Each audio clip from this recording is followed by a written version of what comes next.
السلام علیکم، کیسے ہیں آپ لوگ؟ ٹھیک ہیں؟ میرا نام حسن شوکت ہے اور میں برلن میں ایک ڈیٹا انالسٹ ہوں، اور آج میں آپ لوگوں کو کے ساتھ شیئر کرنے جا رہا ہوں کہ آپ کس طرح پاکستان میں بیٹھ کر یورپ میں ایک ویزا اسپانسرڈ جاب حاصل کر سکتے ہیں آئی ٹی سیکٹر کے اندر۔ آئی ٹی سیکٹر میں ویزا اسپانسرڈ جاب حاصل کرنا بہت آسان ہے as compare to other sectors, جیسے کہ انجینئرنگ یا آرٹس یا سائنسز، فزکس وغیرہ۔ اور اس کے لیے آپ کو کسی ماسٹرز ڈگری کی ضرورت بھی نہیں ہوتی، آپ بیچلرس ڈگری کے ساتھ بھی لٹل ٹو نو ایکسپیرینس کے ساتھ بھی ایک ویزا اسپانسر جاب حاصل کر سکتے ہیں، بس آپ کو کچھ اویئرنیس ہونی چاہیے۔ تو سب سے پہلے بات کرتے ہیں اس کی موٹیویشن کی کہ بھئی میں آپ سے کیوں کہہ رہا ہوں کہ آپ پاکستان چھوڑ کے یورپ آ جائیں۔ اور لوگ تو کہیں گے کہ بھئی حسن تم تو لوگوں کو بھگانا چاہ رہے ہو پاکستان سے، لوگ پاکستان چھوڑ کے چلے جائیں گے، پاکستان کا ٹیلنٹ ملک سے باہر چلا جائے گا، ملک کو تو نقصان ہوگا۔ تو میں ایسا ہرگز نہیں کہہ رہا، میں یہ نہیں کہہ رہا کہ آپ پاکستان چھوڑ کے چلے جائیں اور مڑ کے بھی نہیں دیکھیں، نہیں، آپ یورپ آئیں اور وہ چیزیں سیکھیں جو کہ آپ کو پاکستان میں سیکھنے کو نہیں ملتی، اور پھر پاکستان آ کے وہ چیزیں اپنے ارد گرد لوگوں کو سکھائیں، وہ کلچر پیدا کریں، ایک مثال بنیں جس سے ہم پاکستان میں رہتے ہوئے وہ نئی چیزیں سیکھ پائیں، جیسے کہ quality work, quality time, quality management. یہاں پہ جو لوگ آئی ٹی سیکٹر کے اندر فار ایگزامپل انفراسٹرکچر سیٹ کرتے ہیں تو سوچ سمجھ کے سیٹ کرتے ہیں، اور جو بھی کام کرتے ہیں وہ ورک ٹائمنگز کے اندر کرتے ہیں۔ فار ایگزامپل کوئی بھی مسئلہ ہو، کچھ بھی ہو، ورک ٹائمنگ کے اندر ہی ان کو سالو کرنا ہوتا ہے۔ اگر کسی کمپنی نے ایک امپلائی سے 10 گھنٹے سے زیادہ کام کروا لیا کسی بھی وجہ سے، تو امپلائی کمپنی پہ کیس کر سکتا ہے۔ تو اگر آپ کو پاکستان میں ایسے لوگ کبھی ایسا کہیں کہ بھئی آئی ٹی سیکٹر میں تو لیٹ سیٹنگ، مسئلے آنے پہ لیٹ سیٹنگ کرنی پڑ جاتی ہے، ویسے تو ورک ٹائمنگ کو سب فالو کرتے ہیں، لیکن مسئلے آنے پہ آپ کو زیادہ کام کرنا پڑے گا، دس اینڈ دیٹ۔ تو ان کو یہ سمجھنا چاہیے کہ this is not a technology problem, it's a people's problem. اس کے علاوہ اور بہت سی چیزیں ہیں، پنکچویلٹی فار ایگزامپل، یہاں لوگ ٹائم کو ریلیجیسلی فالو کرتے ہیں، جو بات شیڈیول بناتے ہیں اور ہر چیز کا ایک ٹائم سیٹ کرتے ہیں۔ اس کے علاوہ آنیسٹی، یہاں کے لوگ حد سے زیادہ آنیسٹ ہوتے ہیں، جو بات کہہ دی، جو بات کہتے ہیں وہی یہ سوچتے ہیں۔ آپ کو کبھی فکر کرنے کی ضرورت نہیں پڑتی کہ بندہ جو بول رہا ہے تو پیچھے کیا سوچ رہا ہوگا، وہ وہی سوچ رہا ہوگا جو وہ بول رہے ہیں۔ اور یقین مانیں آنیسٹی پاکستان میں اتنی ہی زیادہ نایاب اور ویلیویبل ہے جتنی فار ایگزامپل آرٹیفیشیل انٹیلیجنس، کہ بھئی لوگ بولیں گے کہ اس کا تو پاکستان میں تو ابھی اپلیکیشن نہیں ہے، پاکستان میں تو اس کا اسکوپ نہیں ہے، یہ تو صرف امریکہ یورپ میں ہوتے ہوں گے۔ لیکن آپ نے ان کی بات نہیں سننی، آپ نے ان کو پاکستان میں ان کا فروغ دینا ہے۔ اس کے علاوہ ایک سیلفش ریزن بھی ہے یہاں آنے کا، وہ یہ کہ جب آپ انٹرنیشنل کمپنیز میں کوالٹی ورک ایکسپیرینس کرتے ہیں تو آپ ریموٹ جابس میں ایلیجیبلٹی کے لیے کمپیٹنٹ ہو جاتے ہیں، اور ریموٹ جابس جن کا فروغ آج کل کوارنٹین کی وجہ سے بہت زیادہ ہو رہا ہے، ان کے ذریعے آپ پاکستان میں بیٹھ کے امریکہ یا یورپ کے سیلری اسکیلز کے برابر سیلری ارن کر سکتے ہیں، اور پاکستان میں بیٹھ کے ڈالر یا یورو کمانے کی جو ویلیو ہے وہ آپ کو ان ملکوں میں نہیں ملے گی۔ تو یہ پہلی بات تو یہ کہ اس کا آپ کو خود کو فائدہ ہوگا، دوسرا یہ ایک طرح سے ہمارے ملک کی ایکسپورٹ ہوگی، آئی ٹی ایکسپورٹ، کہ آپ اپنی سروسز دوسری کمپنی دوسرے ملکوں کو پرووائڈ کر رہے ہیں اور بدلے میں ان سے پیسے پاکستان بلا رہے ہیں، جس کی ہمارے ملک کو اس وقت ضرورت ہے۔ تو اب اس میں ایک سوال یہ اٹھتا ہے کہ بھئی اگر میں اکیلا یا کوئی بندہ اکیلا ملک کی اکانومی کو بہتر بنانے کی کوشش کرے تو ایک اکیلا بندہ کیا کر سکتا ہے؟ تو اس کا جواب ہے کہ ہاں، بات سچ ہے۔ اگر ایک بندہ، آپ اکیلے ہی ملک کی اکانومی کے لیے کوشش کیے جا رہے ہیں اور باقی سب نے قسم کھا لی ہے کہ نہیں ہم نے تو کچھ نہیں کرنا، تو واقعی میں ملک کچھ نہیں ہونے والا، جو کہ ہماری قوم اس وقت کر رہی ہے۔ لیکن اگر ہم سب مل کے کوشش کریں، اپنے پہلے خود ان چیزوں کو اپنائیں اور دوسروں کے لیے مثال بنیں اور دوسروں کو انسپائر کریں، تو ہم سب مل کے کیا کچھ نہیں کر سکتے۔ خیر یہ باتیں ہوتی رہیں گی. اس کے بعد اب آتے ہیں مین چیز پر کہ آپ نے جابس حاصل کیسے کرنی ود اسپانسرڈ. تو اس کے لیے سب سے پہلے تو آپ نے اپنی کچھ پروفائلز بلڈ کرنی ہے آن لائن، جن میں آتی ہے گٹ hub profile, stack over flu profile اور اپنی ایک پورٹ فولیو پروفائل. گٹ ہب جیسا کہ آپ میں سے اکثر کو اندازہ ہوگا کہ گٹ ہب ویب سائٹ پہ سافٹ ویئر ریپوزیٹریز پبلش ہوتی ہیں، اوپن سورسڈ اور کلوز سورس بھی وہ پرائیویٹ ہوتی ہیں.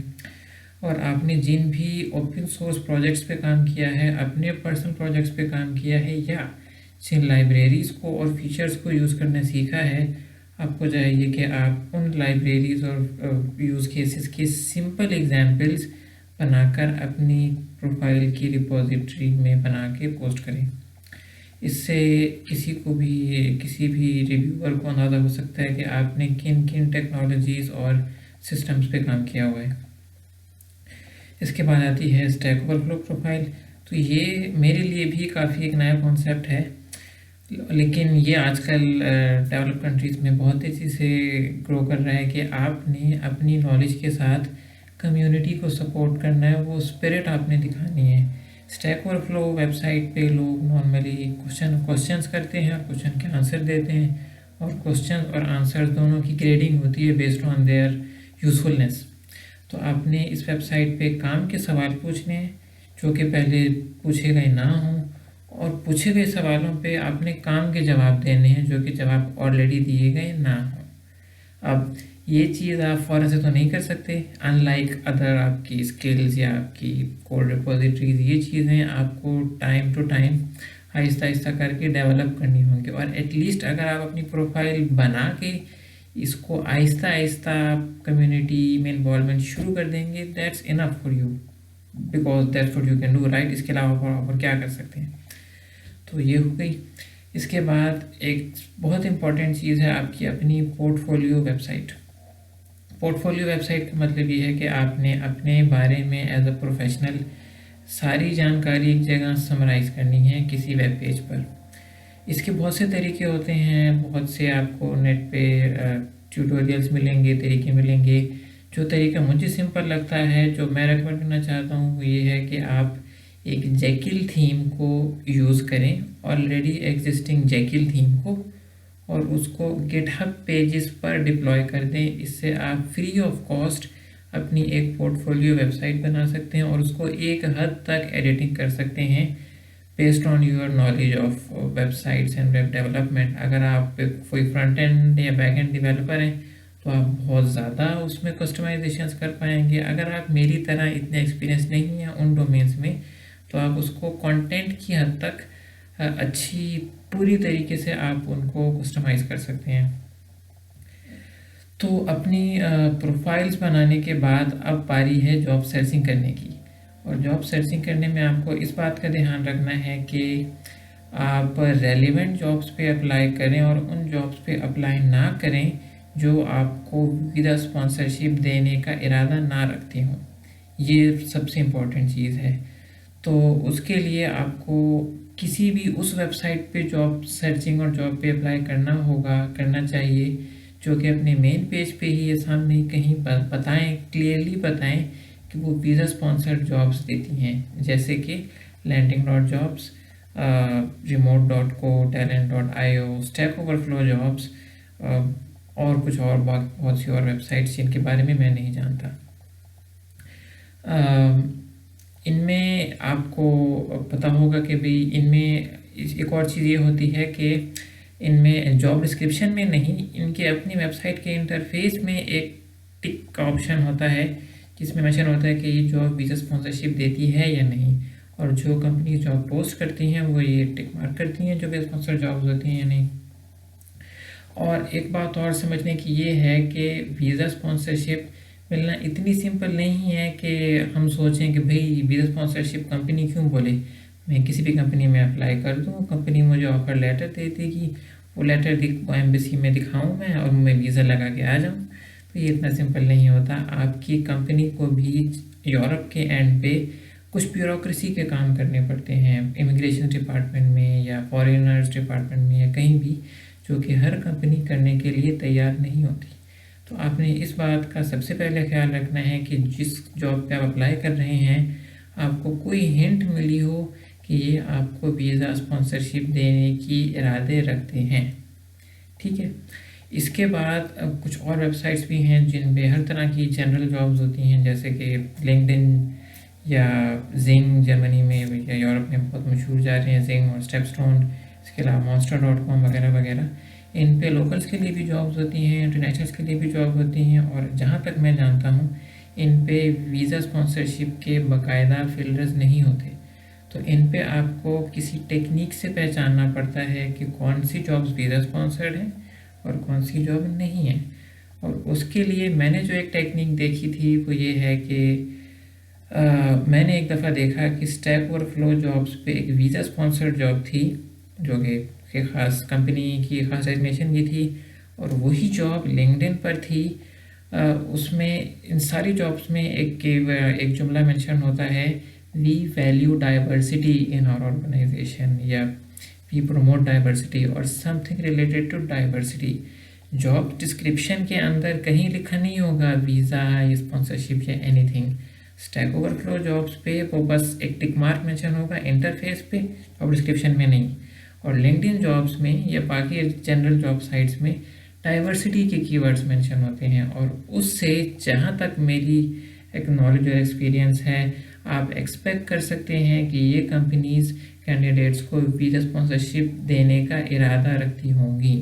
لازمی نہیں ہے کہ وہ صرف انٹرنیشنل کینڈیڈیٹس کے لیے ٹارگیٹڈ ہوں، ڈائیورسٹی کا مطلب آپشنل ہو سکتا ہے کہ آپ وہ لوکلس کو بھی دیکھیں، انٹرنیشنلس کو بھی دیکھیں، اور بیسڈ آن سم تھنگ وہ کرائٹیریا رکھیں۔ لیکن جو جابس نہ ویزا اسپانسرشپ کی بات کریں نہ ڈائیورسٹی کی بات کریں، ان میں میرے خیال سے اپلائی کرنے ایک طرح سے بیکار ہے، کیونکہ وہ مجھے نہیں لگتا کہ آپ کو ویزا اسپانسرشپ دینے کے قابل ہوں گے، اور موسٹ پروبیبلی آپ کو اپنے سے ریجیکشنز ہی آئیں گی، جن کے بعد آپ کو شاید یہ لگے کہ بھئی میں اتنا اسکلڈ نہیں ہوں، میرے پاس ایکسپیرینس نہیں ہے۔ ایسا لازمی نہیں ہے، ہو سکتا ہے کہ صرف آپ کے بیوروکریسی میٹرز کی وجہ سے کمپنیوں نے آپ کو شارٹ لسٹ نہ کیا ہو۔ تو یہ ہو گیا پراپر پلیٹ فارمز پہ پراپر جابس کو ڈھونڈنے کے بعد اب آپ نے ان پہ اپلائی کرنا ہے۔ اپلائی کرنے کے لیے آپ کو دو چیزیں چاہیے جو کہ بہت ضروری ہوتی ہیں، جو کہ ہیں سی وی اور cover letter. Cover letter in like Pakistan اور ادر پلیسز یورپ میں بہت امپورٹنٹ ہوتا ہے، تقریباً ہر جاب کے لیے ضروری بھی ہوتا ہے، اور آپ کو کور لیٹر رائٹنگ سکل سیکھنی پڑیں گی اور اس کی پریکٹس کرنی پڑے گی۔ اس کے یورپ میں وہی سب چیزیں فالو کی جاتی ہیں جو کہ باقی دنیا میں فالو کی جاتی ہیں، اور اس کے بے تحاشا ٹیوٹوریلز موجود ہیں، آپ ان کو دیکھ کے سکتے ہیں، ان کو ریفر کر سکتے ہیں، اور آپ پریکٹس کر کے اپنے رائٹنگ سکلز امپروو کریں۔ میں یہ کہوں گا کہ آپ کسی کا کور لیٹر اٹھا کے اندھا دھند پیش نہ کریں، آپ ڈفرینٹ ایگزامپلس دیکھیں، ڈفرینٹ ٹیمپلیٹس دیکھیں، ہر جاب کے لحاظ سے اپنے کور لیٹر کو کسٹمائز کر کے آگے بھیجیں۔ ایک cover letter in summary cover letter جو ہے آپ کی جو ایبیلیٹیز ہیں وہ سامنے والے کو یہ بتاتا ہے کہ آپ اس جاب کے لیے ریلیونٹ کیسے ہیں۔ آپ کا فوکس ہوتا ہے اپنے آپ کو امپلائر کے لیے ریلیونس بتانا، اور اس کے لیے اگر آپ کو ایبیلیٹیز یا ایکسپیرینس بتانی پڑیں وہ ایک سائڈ چیز ہوتی ہیں، اور سی وی کے اندر آپ کی اپنی پروفائل، اپنی سمری ایک ریلیونٹ ایک مین فوکس ہوتا ہے، اور آپ کی جاب کے لحاظ سے جو ریلیونس ہے، آپ کیوں جاب کے لیے فٹ ہیں، وہ آپ کا ایک انداز بیاں اس میں ہوتا ہے، لیکن مین فوکس آپ کی اپنی سمری اور پروفائل بتانا ہوتی ہے سی وی کے اندر۔ تو یہ بات ہو گئی۔ اس کے بعد جو آپ کی سی وی ہے اس میں آپ کو دو چیزوں کا خیال رکھنا ہوتا ہے۔ ایک یہ کہ بہت سے لوگ یہ سمجھتے ہیں کہ بھئی سی وی جو ہے، میں نے تو پاکستان میں یہ دیکھا تھا کہ سی وی جتنی کنسائز ہو اتنا بہتر ہے۔ ایک پیج کی اگر آپ اپنی ساری جو ایکسپیرینسز ہیں وہ ایک پیج میں سمرائز کر لیتے ہیں تو بہت زبردست چیز ہے، آپ اچھا سمرائز کرتے ہیں، دس اینڈ دیٹ۔ یہ امریکن کلچر تو ہوتا ہے، لیکن یہ یورپین کلچر میجورٹی نہیں ہوتا۔ امریکہ میں ان لائک یورپ لوگ اس چیز کو بہت اپریشیٹ کرتے ہیں کہ آپ نے کنسائز کیا، سب چیزیں ایک پیج میں ڈالی، اور انفیکٹ آپ ایلون مسک کی سی وی دیکھیں تو وہ ایک پیج کی ہے، آن لائن اویلیبل ہے ریفرنس کے لیے، اور وہ اسے امریکنز ریزیومے کہتے ہیں، اسے سی وی نہیں کہتے موسٹلی جو فارمل ٹرمز ہیں۔ یورپ میں آن دی ادر ہینڈ لوگ سی وی زیادہ یوز کرتے ہیں اور اس کو ریزیومے نہیں کہتے، اور یورپینس کا ایک کلچر، ایک ٹرینڈ ہے کہ وہ کہتے ہیں کہ بھئی آپ ہمیں ڈیٹیلز بتائیں کہ آپ نے جس کمپنی میں کام کیا وہ کمپنی کیا کرتی تھی، آپ اس سے کس ڈپارٹمنٹ میں کس ٹیم میں کام کر رہے تھے، آپ نے ان سمری بلٹ پوائنٹس میں بتایا کہ آپ نے کیا کیا کام کی، کیا کیا چیزیں اچیو کیں، اور آپ نے کن کن ٹیکنالوجیز پہ کام کیا۔ اور بھلے اس میں آپ کو 2 پیجز لگیں ہیں، اگر آپ بہت ایکسپیرینسڈ ہیں تو آپ کو 3 پیجز لگیں، اٹ ڈزنٹ میٹر، آپ پیجز لگائیں، ہم پیج پلٹ لیں گے، لیکن ہم آپ سے ڈیٹیلز پڑھنا چاہتے ہیں۔ تو یہ چیز میں بتانا ضروری سمجھتا ہوں کہ آپ اس چیز کو دیکھیں اور سمجھیں، اور یورپ میں آئی ٹی جابس کی جو سی وی فارمیٹس ہیں ان پہ ریسرچ کریں، یہ چیز امپورٹنٹ ہے۔ اس کے علاوہ سی وی کی ایک بہت زیادہ امپورٹنٹ اسپیکٹ جو کہ میں سمجھتا ہوں وہ ہے کہ آپ کی سی وی ATS کمپلائنٹ ہونی چاہیے۔ یہ بہت بہت امپورٹنٹ، یہ جس کا ہمیں بالکل بھی اندازہ نہیں ہوتا۔ ATS کیا چیز ہے؟ ATS کہتے ہیں ایپلیکیشن ٹریکنگ سسٹم کو۔ یہ ایک سافٹ ویئر سسٹم ہے جو کہ ریکروٹرز یوز کرتے ہیں سی ویز کو پہلی شارٹ لسٹنگ کرنے کے لیے۔ اب ہوتا یہ ہے کہ کسی ریکروٹر نے، کسی کمپنی نے ایک جاب پوسٹ کی، اس پہ جناب دنیا بھر سے ہزاروں کے قریب سی ویز آئی ہیں۔ اب جس بندے نے آگے سی ویز شارٹ لسٹ کرنی ہے وہ 10,000 سی ویز ایک دن میں یا ایک ہفتے میں کیسے دیکھے گا؟ تو وہ کیا کرتے ہیں، وہ ایک سافٹ ویئر لیتے ہیں، ATS سافٹ ویئر۔ یہ soft where on one hand آپ کی جاب ڈسکرپشن کو دیکھتا ہے، آن دی ادر ہینڈ ایک ایک کر کے سی ویز کو دیکھتا ہے، اور سی وی کے جو ٹیکسٹ ہے اس کو وہ جاب ڈسکرپشن کے ٹیکسٹ سے کمپیئر کرتا ہے ورڈ ٹو ورڈ، اور based on some word similarity وہ کہتا ہے کہ یہ سی وی جو ہے جاب ڈسکرپشن سے 85% ریلیونٹ ہے، یہ شارٹ لسٹ ہو گئی بیسڈ آن اس ورڈنگ، اور کوئی اور سی وی 50% ریلیونٹ ہے تو وہ ڈسکارڈ ہو جاتی ہے۔ تو جو بھی سی ویز جاب ڈسکرپشن سے ایک خاص تھریشولڈ سے اوپر ورڈ سملیرٹی شو نہیں کرتی، وہ سی ویز ڈسکارڈ کر دی جاتی ہیں، اور ان کو کبھی بھی کوئی انسان پڑھتا نہیں ہے۔ بھلے آپ نے کتنی ہی اچھی اچیومنٹس کی ہوں، آپ نے بہت سارے کام کیے ہوں، اگر آپ کی ورڈنگ جاب ڈسکرپشن کی ورڈنگ سے میچ نہیں کرتی، یور گون۔ اب یہ ایک عجیب سی بات ہے، اور ایک حیرانی کی بات یہ کہ جو ورڈ میچنگ ہے یہ اتنا پریمیٹیو ہے کہ اگر جاب ڈسکرپشن میں کوئی لفظ لکھا ہے ڈیمونسٹریٹ، اور آپ کی سی وی میں ورڈ لکھا ہے آئی ڈیمونسٹریٹڈ پاسٹ ٹینس میں، تو وہ کمپیئر نہیں ہوں گے، آپ کو exactly same to same word بنانے پڑیں گے ATS کی سملیرٹی حاصل کرنے کے لیے۔ جو پاسٹ ٹینس یا پرفیکٹ ٹینس کو مٹانے کے جو فیچر ہوتا ہے اسے لیمیٹائزیشن کہتے ہیں نیچرل لینگویج پروسیسنگ کے اندر۔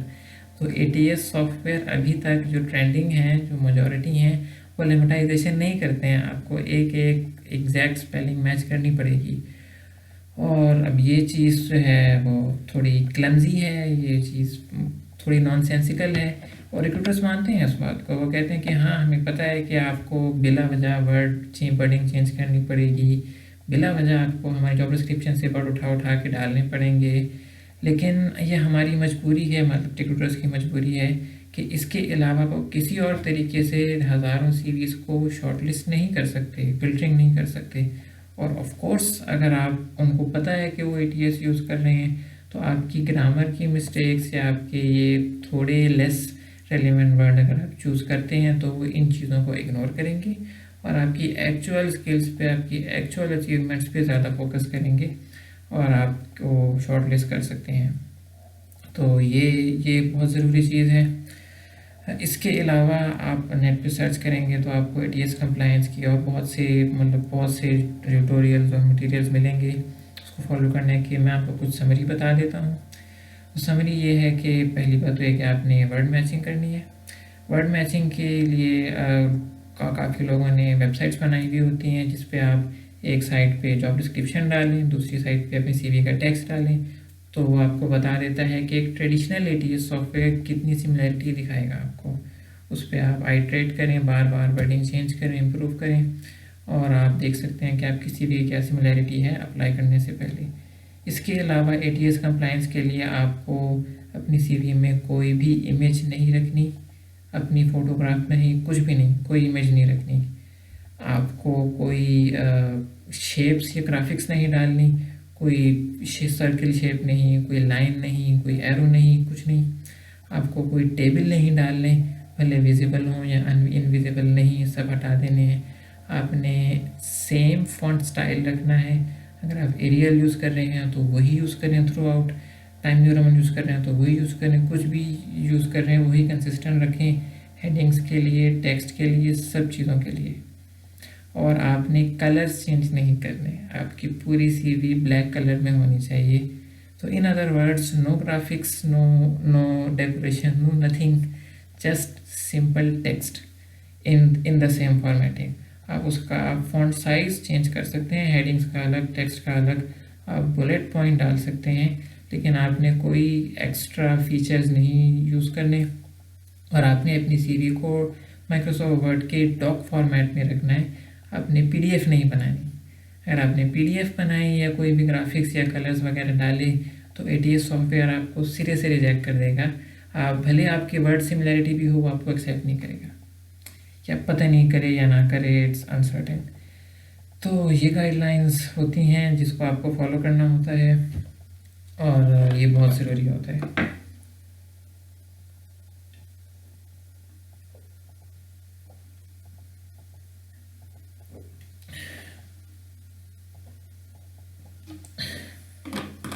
اور یہ صرف انٹرنیشنل جابس کے لیے ضروری نہیں ہے. ابھی کچھ مہینوں پہلے کی بات ہے, میں نے دیکھا تھا کہ پاکستان کی ایک بہت مشہور ریکروٹمنٹ کمپنی کے کو فاؤنڈر نے لنکڈن پہ ایک پوسٹ کی تھی جس میں وہ پروفیشنل سے ریکمنڈیشن لے رہی تھی کہ انہیں کون سا ATS سافٹ ویئر یوز کرنا چاہیے پاکستان کے اندر. ہاں, تو مجھے دیکھ کے حیرانی ہوئی کہ پاکستان میں اب ATS یوز ہونا شروع ہو رہا ہے اور لوگوں کو بالکل بھی اویئرنیس نہیں ہے, بالکل بھی نہیں. تو میں یہ ریکویسٹ کروں گا ہماری یونیورسٹی سے, ٹیچر سے, کہ وہ جو بزنس کمیونیکیشن پڑھاتے ہیں, CV بلڈنگ اسکل سکھاتے ہیں, وہ ایٹ لیسٹ IT اسٹوڈنٹس کو یہ ضرور سکھائیں کہ ATS کمپلائنس کیا ہوتی ہے, اس کی ضرورت کیوں ہے, اور اس کو کیسے کیا جاتا ہے, تاکہ ہم بھی پوری دنیا کے ساتھ اس میں کمپیٹ کر سکیں. پوری دنیا بہت بہت انفارمڈ ہے اس بارے میں, اور ہم بہت لیگ کر رہے ہیں, تو ہمیں اس چیز کو سیکھنا چاہیے. تو یہ ہو گیا وہ طریقے جس کے ذریعے آپ, جب آپ ان طریقوں کو اگر آپ فالو کریں گے تو امید ہے انشاءاللہ ٹرائز کے بعد آپ کو ویزا اسپانسر جاب مل سکتی ہے, جیسا کہ مجھے ملی, جیسا کہ میں نے اور لوگوں کو دیکھا. اور آپ بالکل کوشش کریں, یورپ آئیں, یہاں چیزیں سیکھیں, اپنے عزیزوں کو سکھائیں, اپنے ملک میں اچھا کلچر پیدا کریں. اور اگر آپ کو اس سب پروسیس کے اندر آپ کو لگتا ہے کہ کچھ چیزیں ہیں جو کہ مجھے اور ڈیٹیل سے بتانی چاہیے, تو آپ کامنٹس میں بتائیں. میں جو چیزیں سب سے زیادہ ضروری ہوں گی میں ان پر ایک مزید ڈیٹیل ویڈیو بناؤں گا. اور اس کے ساتھ اپنا خیال رکھیے گا. اللہ حافظ.